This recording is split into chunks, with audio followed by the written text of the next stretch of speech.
Don't go anywhere. Hit that subscribe button. Tap the notification bell and be the first to know when we drop a new video. Like and share with your fellow American patriots who love this country. And if you haven't even an American patriot, you are someone who believe and love freedom, love democracy, truth, and don't like corruption, hit the subscription button. Yeah, so it doesn't matter where you live around the world. You know, if you're taking a keen interest in the United States of America, you can say that America is falling apart, going straight into fascism. And you know that most dictators are wannabe dictators. What they rely on is fear. You know, if you fear them, and most dictators, we can tell you they are cowards, is that most of the time they have people around them that enable them. But you have to understand that in the United States of America and around the world, just like in Russia, the same thing that the Russians have done to take over the Russian economy is the same thing they're trying to do right here in America. But we know that they would like to, the Republicans would like to, but they are not going to be successful in doing that. Reason being, you have millions of veterans in this country who is willing to give their life up for this democracy, to protect it. And the thing is that any police officer, Capitol Hill police or any police officer in America who is willing to give their life for a government that is corrupt, anti-police, pro-terrorists, is this the first in the history of America where cop killers have been pardoned by American president? So you don't, unless you're a dummy and don't understand how criminals operate. So currently now, you know that Donald Trump have been marketing that he wants to control Greenland. Yes, Greenland. He wants Canada to be the 51st state. I don't know what's wrong with these people and people's land.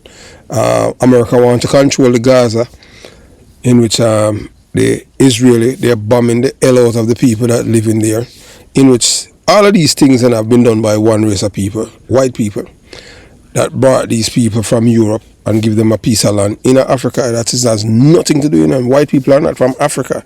The Israeli are the Jews, them there. But you know that these people are the epitome of evil. And right now we're seeing all kind of things happening in America. But we can tell you that the pot is bubbling and it's just a matter of time for the lid to blow off. And when it blows off, we can tell you, just like how in medieval time where some kings and queens and all the people overthrow them, that is what's going to happen. But guess what? This time, when this happened in America, this time, I can tell you that those who are responsible for what is happening, they are not going to escape. Because if those who escape, they're going to escape to Russia. But they can't return, and their family who are here, they're going to face the full wrath of the American people. Because the people can't see what is happening. So if you elect a liar, you must expect lies. Yes, when citizens of a nation knowingly elect professional liar, one who is both unconscionable and morally bankrupt, they should fully expect to be deceived. It is foolish to anticipate honesty from someone whose very identity is built upon falsehood, lies. There is no such thing as an honest liar. Not a single one. To believe otherwise is to live in denial. Donald Trump, the President of the United States, serves as the epitome of such a liar. His public life has been riddled with manipulation, deception, and a blatant disregard for the truth or accountability. Donald Trump is the first person to tell one lie, and when he's caught, he tells a second lie on the first lie. And when he's caught in the second lie, he tells a third lie on the first and second lie. And he just continue on and on. It's as if the man is immune to the truth. The man feels like anytime he speaks the truth, he's going to die. But whether or not he wants to believe, there's a seat reserved in hell for him. And it's just simple as that. All of these people who claim that they are Christians, that voted for that, they are not Christians. These people are evil. These people, because God, as Marcus Garvey has stated before, if God is white, he doesn't want to meet him. Because God is love.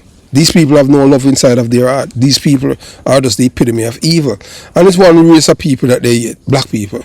Because they believe that they own this earth. And they believe that they own black people. And they should be the ones who tells black people what to do, when to do, and how to do things. They are the same ones who are doing all kind of things. If you are superior, why are you trying to hide what the blacks have been done and have been doing in this country and in this world? White people don't invent anything, so don't be fooled. White people don't invent anything. It's black people who are behind majority of these inventions. So it's foolish to anticipate honesty from someone whose very identity is built on falsehood. So similarly, when you elect a thief, someone who has shown the willingness to steal, they should not be surprised when they themselves are robbed. I'm so excited to share that I'll be visiting Kalaalleq, Greenland, next weekend. I'm particularly thrilled to visit during our National Dog Sled Race, which our country is proud to support as a sponsor. I've been reading all about it with my children, and I'm amazed by the incredible skill and teamwork that it takes to participate in this race. I'm also coming to celebrate the long history of mutual respect and cooperation between our nations, and to express hope that our relationship will only grow stronger in the coming years. I look forward to meeting many of you soon, and to learning from you about your beautiful land, culture, and traditions. See you soon. One thing, Mr. President. Greenland is confused about the Second Lady and the National Security Advisor visiting this week. They're concerned that this is further provocation of whatever it is you ultimately want for Greenland. Could you further explain why they're going? What is the ultimate end goal when it comes to Greenland? Well, they're calling us, we're not calling them. And we were invited over there, and I thought it would be I have great respect for the wife of our great Vice President. I think she's she's a brilliant woman. She's a very nice woman, and she loves the concept of Greenland. But we've been invited, and they really like the idea because they have been somewhat abandoned, as you know. They haven't been taken good care of. And I think Greenland's going to be something that maybe is in our future. I think it's important. It's important from the standpoint of international security. And if you look at the ships outside of Greenland, you have Russia, you have China, you have lots of different people and lots of different places, and it cannot go on the way it is. It's not going to go on the way it is. I'll make a statement. It's not going to happen. So they're going there, and that's purely friendship. Who's doing the inviting? You said people. A lot of people, yeah. People from Greenland are asking us to go there. We have many, many requests from many, many people, some officials too. So controversy erupts this morning over a planned U.S. visit to Greenland this week. It comes as President Trump has pushed to annex the autonomous Danish territory, saying he thinks the U.S. will get it one way or the other. Second Lady USHA Vance and National Security Advisor Mike Waltz are expected to be among the Americans visiting. But Greenland's Prime Minister is slamming the visit, calling it, quote, highly aggressive and sinking relations to the U.S. to a new low. It's the second international trip by the Second Lady, Elena, and it's an odd one. It is, and I think it just is really putting a further spotlight on this administration's desires to try and purchase Greenland, despite, of course, we're hearing repeatedly now, several different times over from both the leaders of Greenland, but also Denmark, that Greenland is not for sale. And just to back up here, to give you the big picture, I've talked to several White House and Trump administration officials about the president's desire to purchase Greenland and make it a U.S. territory. This both before he was in office and after he was sworn in. And part of the reasoning behind it is, one, they argue it would be economically beneficial to the United States. That's in part because Greenland has vast stores of rare earth minerals that would be great for technology here in the United States. But another, and this is the key thing that I think the Greenland's Prime Minister was really focusing on here in his criticism of these visits, is there are national security interests as well. That's in part because the United States really sees Greenland as a way to try and curb both Russian and Chinese aggression in the Arctic region. Now, I want to read you some of what Greenland's Prime Minister said in response to these visits, particularly as it relates to National Security Advisor Michael Waltz's visit this week. Again, focusing on that national security part of the desire by the United States to purchase it. He said, quote, "What is the National Security Advisor doing in Greenland? The only purpose purpose is to demonstrate power over us. His mere presence in Greenland will no doubt fuel American belief in Trump's mission, and the pressure will increase. And all to say, the pressure has been increasing now for several weeks during, and you mentioned this, John, during Donald Trump's not State of the Union, but a joint address to Congress, which was essentially a State of the Union address in February. He said directly that I think we're going to get it one way or another when referring to his desire to take over Greenland. All to say, the tensions between these two countries are incredibly, have been escalating at an incredible way over the last several months. Again, before the president even officially took office, those are only escalating further this week with these visits from the Second Lady and Michael Waltz. A nation built on lies, theft, and domination cannot offer anything of genuine value to free and sovereign people. Only more of the same. Choose truth, choose independence, and above all, recognize evil when it smile and shake your hands. So now let's address the curious case of USHA VANCE. She's a woman of African descent, black by racial identity, yet insists on being referred to as Indian, as if that is somehow a racial classification. This reflects a wider confusion that persists in public discourse, the conflation of nationality, ethnicity, and race.